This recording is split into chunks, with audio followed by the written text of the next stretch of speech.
to today's video. I just got foundation all over my leggings. This is why you don't do makeup while you're wearing your outfit already. I'm just doing my makeup right now, getting ready for Pilates. I don't have a ton of time because I'm teaching the early block this morning. I'm also just gonna take a Pilates class after I'm done teaching. I also thought it'd be fun if I kind of made this video like a little hormone toolkit. I have gotten 2 periods so far and I've healed my hormones, and so I just thought it'd be kind of fun to really get into my best tips that have really helped me. So I thought I'd kind of just like let you guys know things that I've been into recently. I have this pimple that's driving me insane. Fingers crossed that it means that it's my period.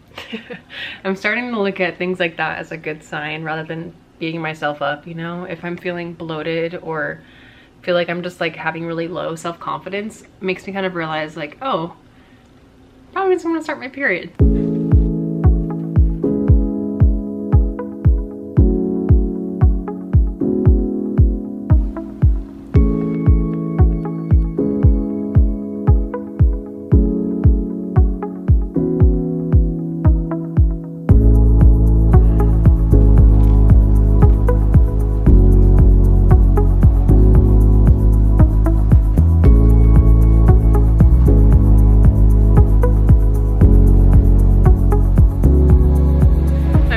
On my way back from Pilates right now, and I'm feeling just so like refreshed and good, you know? I'm realizing that Pilates has been such a good like way for me to lower my stress, because really one of the biggest things for me and healing my hormones and stuff has been dealing with my stress. One of my biggest tips, honestly, if you're trying to heal your hormones, is just trying to get a hold of your stress. Like having a really solid nighttime routine and winding down and being mindful and going for walks and being connected with your body and doing things like Pilates and stretching and yoga. And anyway, it's really loud out here. There's lots of construction and stuff. So I'm gonna go head home and make lunch. So let's go.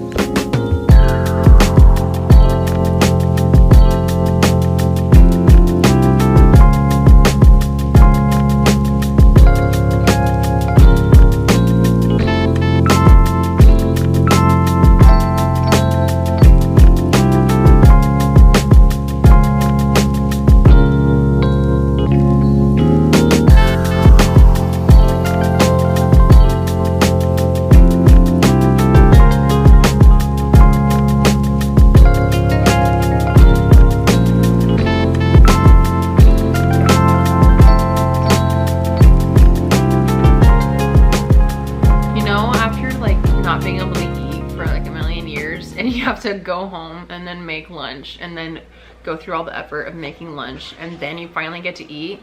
That's what just happened to me. I tried air frying the steak for the first time. Oh my god, it's so good. Ever since getting my period back and getting control of my hormones and stuff again, one of my biggest tips of advice is making sure you eat before and after you work out, you know, as a woman, obviously.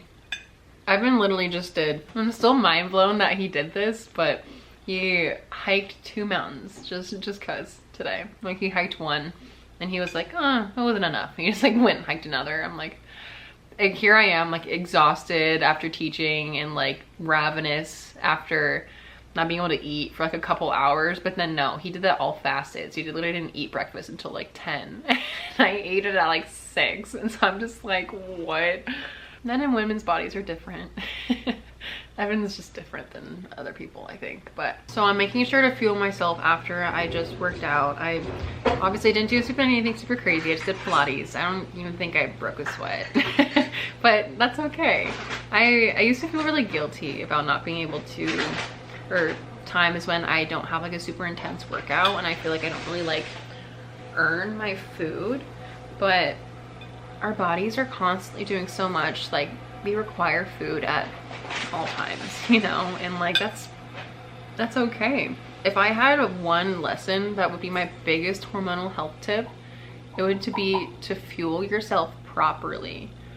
Eating before you work out and after you work out is like the most important thing that you could do. Like if I had one tip to give someone to get their period back, it would be that. I used to work out fasted like every single day, and while like that's okay, and some people prefer to do that, because like I agree, I don't wake up very hungry first thing in the morning, but if you're a woman, just like drink a protein shake, like down something before you work out. Like I swear to God, if you have hormone problems, you start doing that, you'll notice change within like a week. Like I started doing that for like a week and then I got my period back. Like I don't think it was that simple, but you get what I'm saying. Something that honestly made me feel really alone in my journey to get my period back was the fact that I didn't want to stop working out.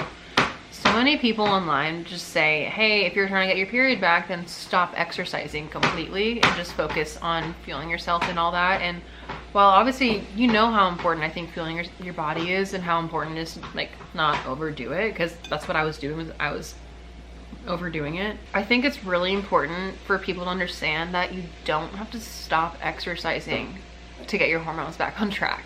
Like exercising is so important. It's something that's gonna help you get your hormones back. And while like learning how to exercise properly is really important, the idea is that you don't have to cut it out.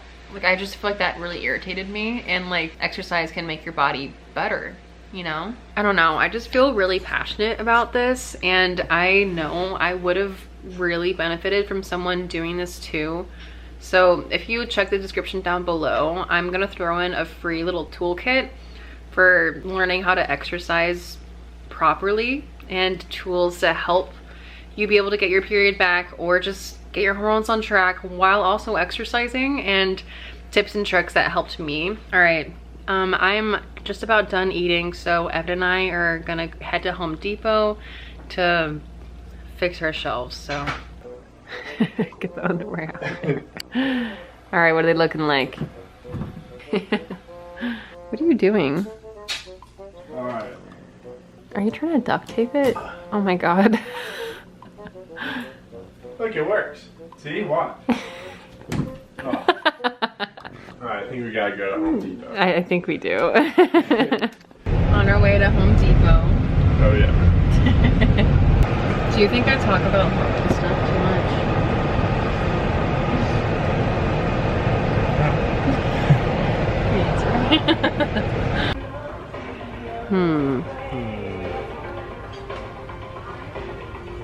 We need this for drywall. Those are for wet wall. If we're gonna find these, we need to be level-headed. Do we need one of these? No, what is it? No, screw that. My mom told me that when I was a kid. That I was husky. So there once was a story of a blind man, but one day he was working with some tools, and he picked up his hammer and saw. Wait. Got it. How's it going? It's going pretty well. You see, this is before. All right. And this is after. Wow.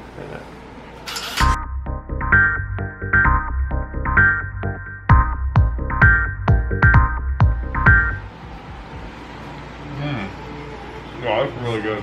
Wow. That's way better than I expected. All right, this is pretty good. I think I'm in the mood for something else though. I think I have an idea of putting the skillet.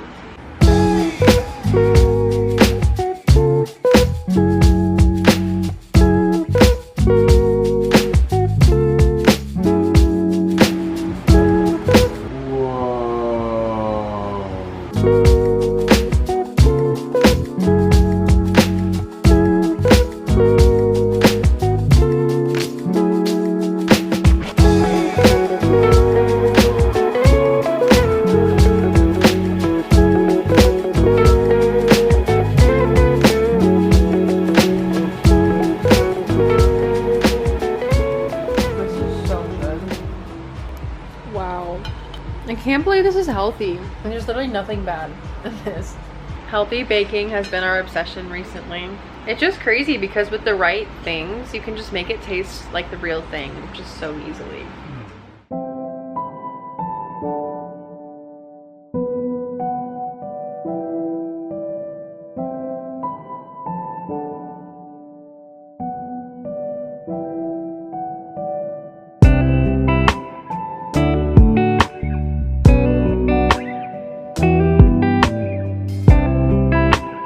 Evan, why are you so tired today? I worked out a lot today. Did you? Mm-hmm. So, Pilates or hiking 2 mountains? Hiking 2 mountains. Pilates Hiking or... I just think it's so hilarious that Evan will do stuff like that. Like when he told me that he hiked not 1, but 2 mountains today, just because he felt like the first one wasn't enough, I was like, what? I feel like this is a good lesson for us. Me having Mr. Intense boyfriend, I think, is a really good example of like polar opposites, you know? Like we're both 2 people who love health and wellness and who love taking care of our bodies, but we just have a very different approach to it, which I think is okay. And one of the biggest things that's really helped me with my hormonal journey has just been like learning to chill out. I used to feel really guilty if I would have a workout and it wasn't really hard enough and I didn't feel like I burned enough calories or I pushed myself enough. Now I feel like I'm at a place where I can do a workout and if it's pretty chill, I'm okay. I don't feel like I need to eat any less. Like my day of eating isn't impacted by my workouts at all. Obviously if I do something a little bit harder, I'll make sure to fuel myself a little bit more, but I don't know. I just feel like it's really cool that I've kind of like gone to a place where I don't really put my value into that anymore.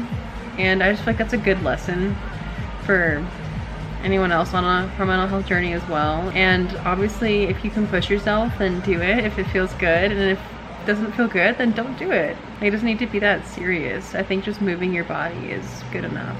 You don't need to hike 2 mountains but you can if you want to. With that being said, honestly I think the most important thing of all is just sleep and making sure you get high quality sleep and really prioritizing your nighttime routine and stuff and getting 8 to 9 hours every single night. And I don't know, if you have hormone problems, then sleep truly is the thing that will impact you the most.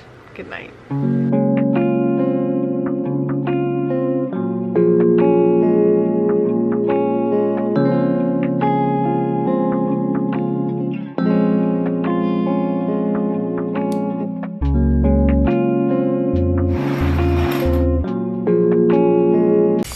There's so many noises, Evan. This is ridiculous.